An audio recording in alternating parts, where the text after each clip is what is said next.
Welcome back to Association Insights video series powered by Onward and Upward. I'm Colin Gallagher, and this is our weekly series answering all of your association, communications, and PR questions. I love this week's question. This person asked me, help me explain to my team why message discipline is so essential and how association teams can stick to it. Message discipline is where it's at, right? It ensures your association is going to sound unified, make you feel credible, make you sound consistent, no matter who's speaking or where the message appears.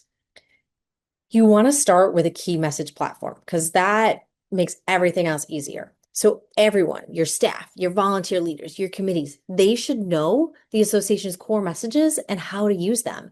And that takes time and education, but it matters and it makes a difference. You also want to really train your spokespeople, even those informal communicators. So think people who are out in front of members. They're going to need guidance on sticking to the script without sounding scripted, which I know is a fine line and kind of hard to balance.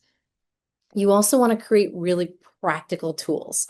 Provide talking points, FAQs, sample language, do say, don't say guidance that teams can use daily.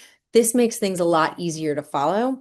And then just reinforce the repetition. So the more consistently that your message show up across all of your channels, the more they're going to stick, not just with the audiences, but with your team too. And finally, just course correct gently. It doesn't need to be a huge fight or a big blowout when something goes off message. But if someone does stray, use that as a coaching moment, not a reprimand, because no adult wants to feel reprimanded for something they've done, especially when it was done with good intention. For me, message discipline is not about control. It's really about clarity, and that's what makes the difference. With that, thanks for tuning in. I'll be back next week with more tips, and you can always email me your questions at info@onwardupward.com.